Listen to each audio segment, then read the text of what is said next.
اللہ اس کے گناہوں کو معاف فرما کر جنت عطا فرمائے. سبحان اللہ. سب سے پہلا سوال عمر کے بارے میں علماء بیان فرماتے ہیں 200 سال یوں ہی نکل جائیں گے, جواب نہ دیا جاتا, جواب نہ دیا جائے گا. ہر ماں کو یعنی کہ ہر عورت کو اور ہر مرد کو جواب دینا ہے. جو جان اس روئے زمین پر آئی اس کو جواب دینا ہے. رات محترم دوسرا سوال ان شبابی ہی, میں نے تجھ کو جوانی دی. جوانی پر اترانے والوں نوجوانوں, آج اپنے دوستوں کی شادیوں میں ناچ گانے لانے والوں, اپنے دوستوں کی شادیوں میں برے کام کرنے والوں, یاد رکھنا اس جوانی پر جو تم اترا رہے ہو, اللہ کی عزت کی قسم, حالانکہ رب نے جو پہلا سوال کیا عمر کے بارے میں اس میں جوانی بھی آ گئی, لیکن نہیں, الگ الگ سوال کیا.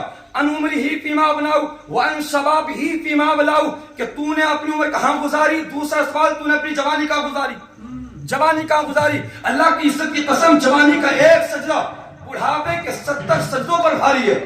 اور جوانی کی حالت میں اگر ایک نوجوان رب کی بارگاہ میں سچے دل سے توبہ کرتا ہے, اللہ کے نبی صاحب فرماتے ہیں میرا کریم فرشتوں کو گواہ بناتا ہے.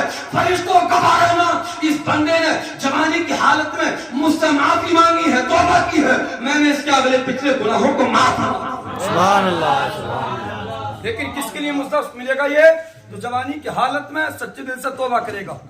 آج کس دور میں سب سے زیادہ میری قوم کے نوجوان, میری قوم کے نوجوانوں کی امت کی ریڑھ کی ہڈیاں ہیں نوجوان, جو ہے ریڑھ کی ہڈیاں ہیں.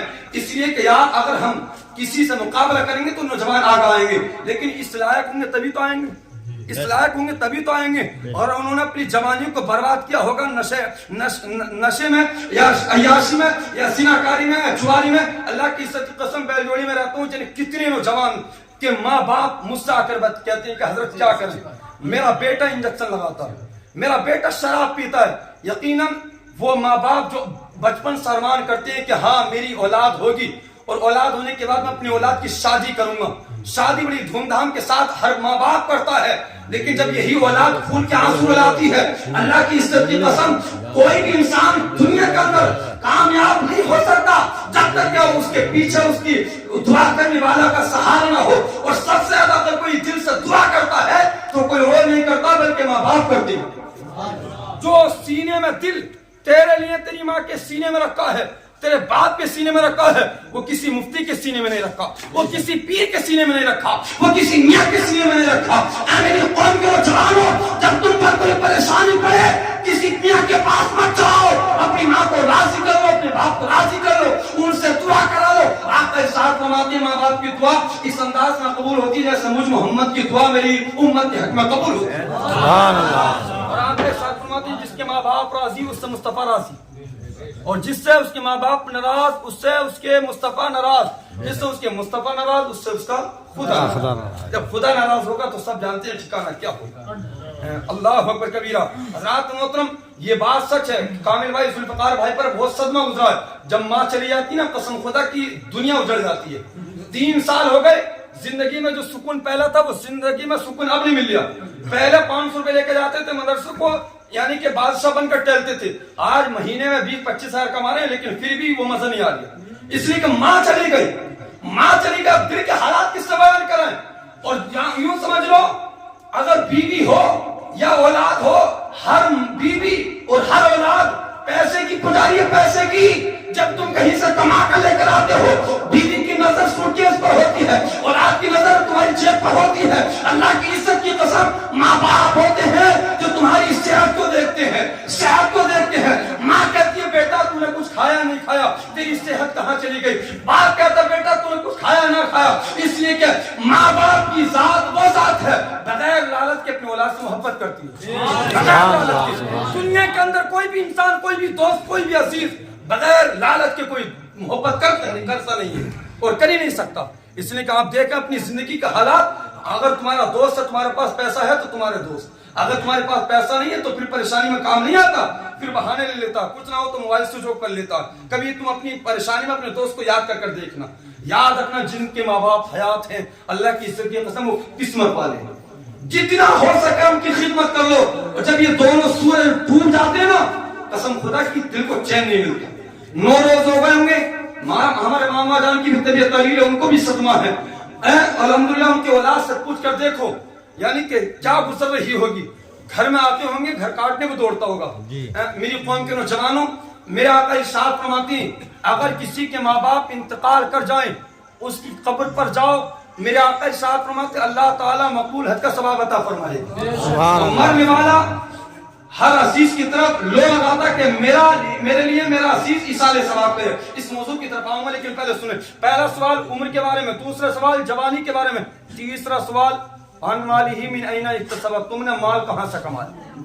یہ سوال کیا جائے گا جو بڑی بڑی کوٹیاں کھڑی کر لیتے نا, کسی بھائی کا حق مارا, کسی لیبر کا حق مارا, کبھی کسی کا حق مارا, بس میری بلڈنگ بن جائے, بلڈنگ بن جائے.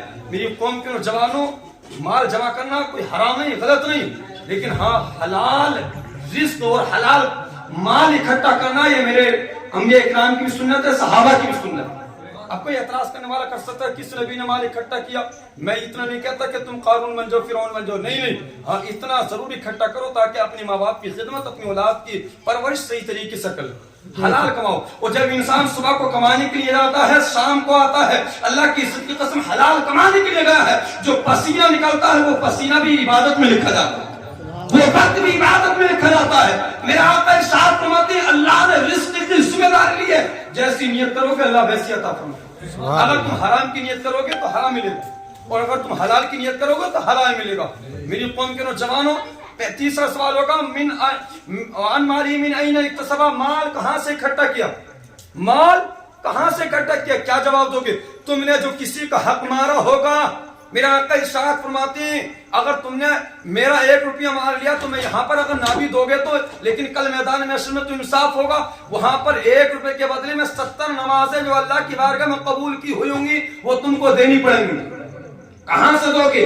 آج ہمارے پاس نماز ایسی ہیں کہ اللہ کی بارگاہ میں قبول ہو جائے, اس لیے کہ ہمیں یہ پتہ نہیں کہ نماز کے اندر شرائط کتنے, فرائض کتنے, غسل میں یعنی کہ فرض کتنے, یعنی کتنے بچوں کے, یعنی کہ 5 بچوں کے باپ ہو جاتے ہیں, نہانا نہیں آتا, نہانا نہیں آتا, غسل کا طریقہ پتہ نہیں ہے, لیکن امام پر انگلی اٹھا گا, امام پر انگلی اٹھا گا.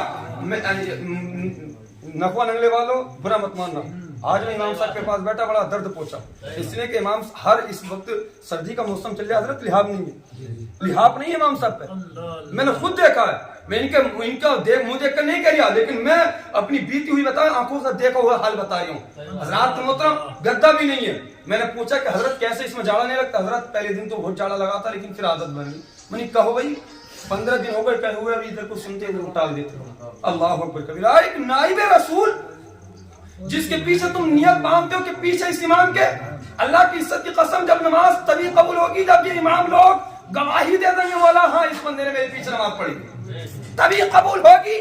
ورنہ یاد رکھنا اگر تم اماموں کے دل دکھاؤ گے, ستاؤ گے, پوری بستی سے یار ایک لحاف نہ خریدا جا رہا, بڑے تعجب کی بات ہے. برا لگ رہا ہوگا لیکن جو بات ہے کہ وہ بولوں گا, برا لگ رہا ہے بات, لیکن دل پہ درد پہنچتا ہے. کبھی قصبے میں جا کر دیکھنا, مفتی عالم صاحب بیٹھے بریلی شریف میں, ان کے پاس گیا تو ان کے پاس نا کپڑے دھونے کی مشین الگ, گرم ہیٹر الگ, اے سی الگ, اور یوں ہی میری مسجد الحمدللہ بیل جوڑی میں فریج الگ لگا ہوا ہے, گرم انویٹر یعنی کہ گرم ہیٹر میرے پاس میں ہے, ایک گدا الگ, اور لحاف 2, اور ساتھ ساتھ میں 3 کمبل ہیں. جا کر دیکھ لینا, مامنا میں آ جانا, انشاءاللہ ناشتہ بھی کراؤں گا, کھانا بھی کھلاؤں گا, آنا مان. میری قوم کے نوجوان, لیکن یاد رکھنا اپنے ماں باپ, اپنے امام کی خدمت کرو اور اپنے امام کو کبھی ناراض مت ہونے دو. اس لیے کہ یاد رکھنا یہ جو نماز ہم اور آپ پڑھتے ہیں نا, پیچھے اس امام کی صرف نماز میں نہیں ہے, بلکہ جو امام سے آگے ہوتا ہے تو یوں سمجھ لو اسی کا ٹکٹ کرتا ہے. ایک ہی حالت میں ہوتا ہے امام سے آگے جب پہ نماز جنازہ ہوتی ہے, ورنہ ہر چیز میں امام سے پیچھے رہتا ہے. تیسرا سوال ہوگا عن مالہ من این اکتسب, تم اپنے مال کہاں سے کمایا. اب اگر تم نے حرام کمایا ہوگا تو وہی مال تمہارے سینے میں یعنی کہ توپ بنا کر ڈال دیا جائے گا. چوتھا سوال ہوگا کہ تم نے مال کہاں خرچ کیا, تم نے مال کہاں خرچ کیا. آج جو سب سے زیادہ حرام پر لٹایا جا رہا نا, اپنی حلال کمائی کا پیسہ دوست کی شادی میں لٹا دیا, ڈی جے پر لٹا دیا, یعنی کہ باجے والے پر لٹا دیا, رنڈیوں پر لٹا دیا, یا دوست کو کوئی شراب پلا دی یا نشہ کر لیا.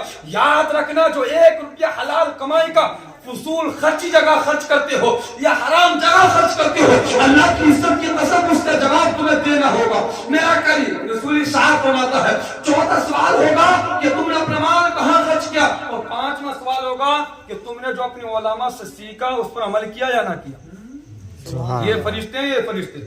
آج کی تاریخ لکھ رہے ہوں گے کہ فلاں کے مرحومہ کے اصال ثواب میں فلاں شخص بھی آیا تھا، فلاں شخص بھی آیا تھا، اور اس نے نبی کی حدیث پاک پڑھی تھی اور اس نے سنی تھی، عمل کیا یا نہیں کیا؟ عمل کیا یا نہ کیا؟